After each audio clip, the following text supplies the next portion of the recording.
Hello बच्चों, let's see this question. The question says that the kinetic energy acquired by a mass m in traveling distance d starting from rest under the action of a constant force is directly proportional to.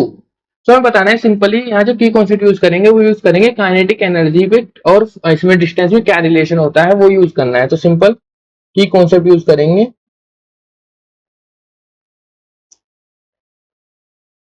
यहाँ पे हम simple use कर सकते हैं work energy theorem. Work energy theorem बोल सकते हैं. एक इससे हो सकता है, दूसरा हम इक्वेशन ऑफ मोशन से भी यूज कर सकते हैं. दूसरा इक्वेशंस ऑफ मोशन से, इक्वेशंस ऑफ मोशन से भी कर सकते हैं. तो मैं दोनों से देखते हैं. तो मेथड नंबर वन,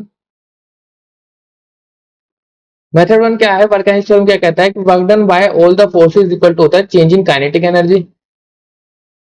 तो वर्क डन क्या होता है, force into distance D is equal to change in kinetic energy यानी के फाइनल माइनस के इनिशियल. ये होता है. अब देखते हैं क्वेश्चन में क्या बोला था. Kinetic energy acquired by mass m in travelling distance d starting from rest. Starting from कहां से हो रहा है, रेस्ट, यानी के इनिशियल कितना हो गया, के इनिशियल हो गया 0 क्योंकि रेस्ट से हो रहा है. Under the action of a constant force, force क्या है, कांस्टेंट है. Is directly proportional to. हमें बस ये बताना है काइनेटिक एनर्जी डायरेक्टली प्रोपोर्शनल किसके होगा. तो simple kinetic energy final minus 0 is equal to force into distance. तो काइनेटिक एनर्जी फाइनल कितना आ गया, 4 FD. सो ये तो मास m पर डिपेंड ही नहीं कर रहा और सारे ऑप्शन किस में थे, m पर थे. So kinetic energy is independent of mass m और वो कौन सा ऑप्शन है, option number B. So the final answer is option number B. Let's say method 2 भी चेक कर लेते हैं एक बार. मेथड 2, सो मेथड 2 में बोला था कि इनिशियल 0 से है तो हम u इज इक्वल टू डाल देंगे 0.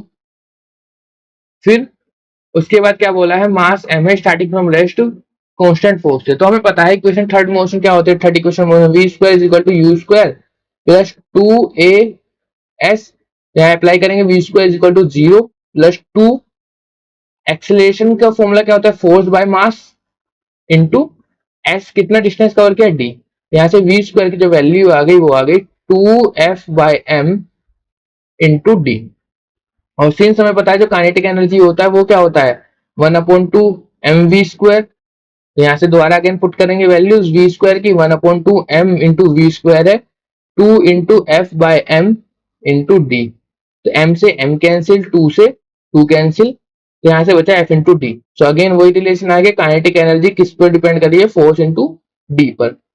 सो दोनों ऑप्शन, दोनों मेथड आए तो समझ में आ गए होंगे. तो kinetic energy independent of mass. So the final answer क्या था हमारे पास, option number B in m की पावर 0 विच इज 1 यानी independent of mass. Hope you understood well. Best of luck.